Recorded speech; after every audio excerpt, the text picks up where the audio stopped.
storyteller, let's get right into it, is I just have these images of them way back when, her and her husband, Tom and Sally's Chocolates, walking all over Brattleboro, wherever they went, dressed alike, like two chocolatiers all over town. One said Tom, one said Sally, and they went everywhere like that. And they marketed their business brilliantly. And they went from a small shop in downtown Brattleboro to a huge production facility, which I visited often. Again, addicted to sugar.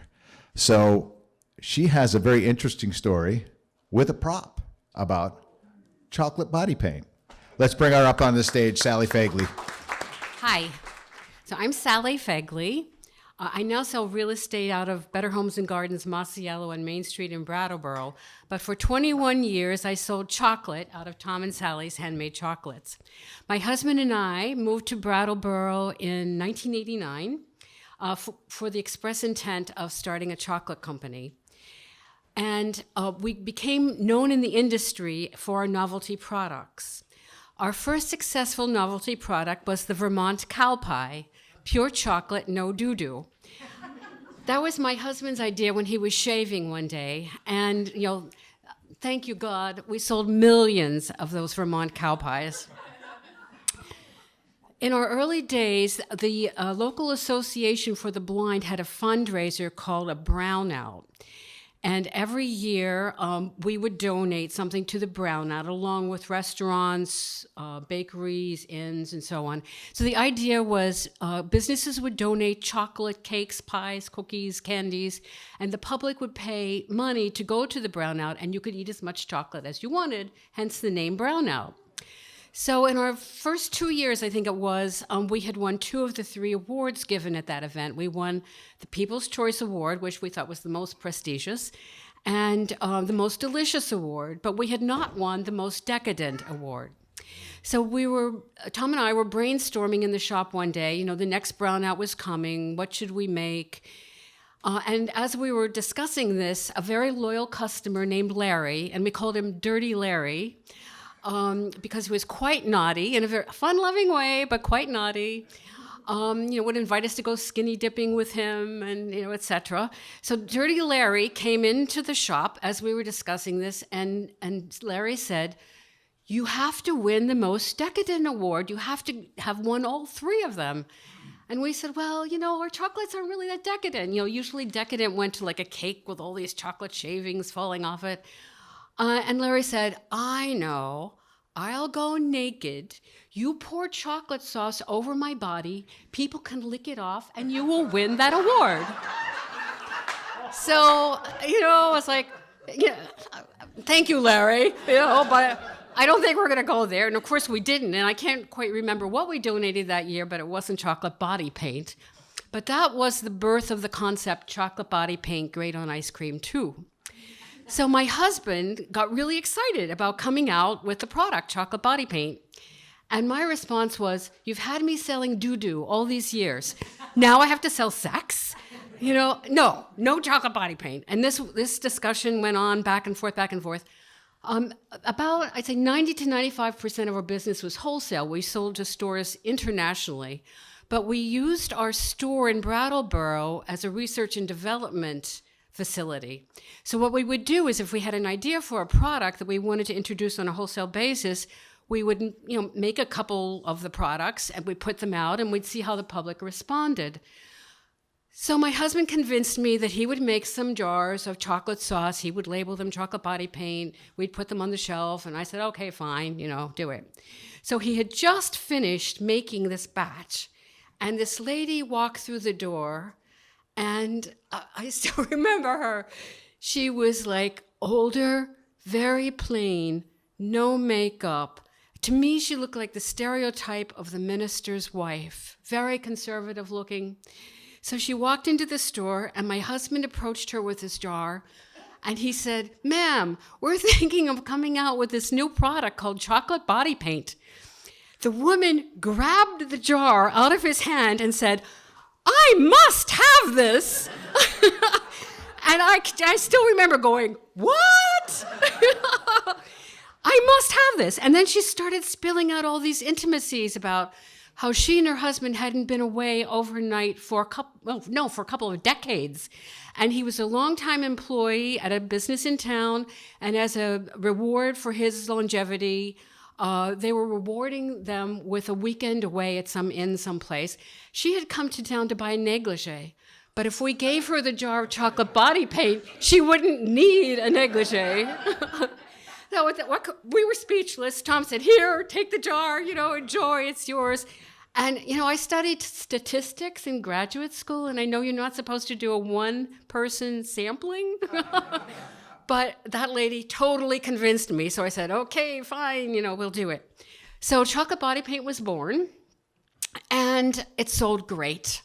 It sold everywhere. It sold in a nudist colony in Tennessee. It sold in candy shops. It sold in gourmet food stores, mail order catalogs, department stores, gift shops, souvenir stands, absolutely everywhere. When Tom and I were on our vacation to Germany one year, we walked into a sex shop in Berlin, and there it was sitting on the shelf in Berlin. It sold internationally. It was really a dream product. And we got tons of publicity. We were in the New York Times and the Wall Street Journal, on CNN, and on the Food Network, and just the publicity kind of went on and on. At one point, a television tabloid came to Brattleboro, and they filmed two models painting chocolate on their skin while they were lying on a blanket on the town common in Brattleboro. They were wearing bathing suits. So the chocolate body paint was really very famous. And one thing we learned in our business is that when you have a successful product, it's going to get knocked off. Unfortunately, everyone in the world is not scrupulous. So the most significant company that knocked us off was called RedEnvelope.com. A couple of weeks before Valentine's Day one year, we opened the New York Times Magazine, and there was this beautiful full-page spread advertising chocolate body paint. The problem was it was not our chocolate body paint. It was the Red Envelope chocolate body paint, and we had a federal trademark on the name chocolate body paint. So we filed for an injunction at the courthouse in Brattleboro on the second floor of the post office building, and unfortunately we didn't have a very good attorney. We lost. Cost us tens of thousands of dollars, but we lost. So I must say it gave me a little bit of an evil sense of satisfaction. Not long after that, when I read that RedEnvelope.com had gone out of business. So I guessed they ran out of good ideas to steal. The most sustained knockoff of the product came from a company out of California called Chocoholics. And what they did was they changed the name slightly. So instead of chocolate body paint, it was chocolate body frosting. And so we had really no recourse against that. We made our chocolate body paint with a cream base flavored with French dark chocolate. It was absolutely delicious. The frosting was, a cheap thing. It was water-based with cheap chocolate. But when it comes to novelty products, we learned, many people really don't care about quality. So we marketed this product at all different kinds of trade shows, and it sold from all those trade shows: country craft shows, gift shows, candy shows, food shows, souvenir shows. I remember when I was exhibiting at the Valley Forge Convention Center one year, two older women walked into the booth, and one woman said, I had the sign with me, and the body paint, of course. One woman said, "Chocolate body paint, what do you do with that?" And her friend said, "You smear it all over your lover and you lick it off." And the first woman said, "I don't have a lover." And the second woman said, "Well, then you have to go to the neighbors." So there were so many chocolate body paint stories, let me tell you. Senator Patrick Leahy came to our booth when we were exhibiting at the Fancy Food Show in Washington, D.C. one year. And we gave him a jar. And he told us later that he gave the jar to one of his staff, and he told the fellow, never go on a date with a half-empty jar. So that was very good advice. I didn't know quite how to respond when people would walk up to me, and this happened fairly frequently. People would walk up to me at trade shows and say, "Thank you so much. Your chocolate body paint saved our marriage." It's like, okay. That was a good thing. Probably the most outrageous chocolate body paint episode happened at the lingerie show in Las Vegas. And lingerie is not really what the show was. It was really a sex show. So I was exhibiting at the lingerie show in Las Vegas, and people used to say to me, "You don't look like a lady who should be exhibiting at this show." I was like, well, here I am. So I was exhibiting there. I had my jar of chocolate body paint that I sampled from with a little basket of plastic spoons. And these two models, very skinny, very tall, blonde, beautiful, came slinking down the aisle. I can't really imitate how they walk, but they just kind of slinked. And they slinked into my booth, and they were wearing practically nothing. It was like these little flimsy tunic tops with very high platform shoes. And one woman said to the other, "Oh, chocolate body paint." And I said, "Yes, would you like to taste it?" And they just kind of looked at me like, yes. So I got the jar of chocolate body paint, opened it up, handed them the basket of spoons.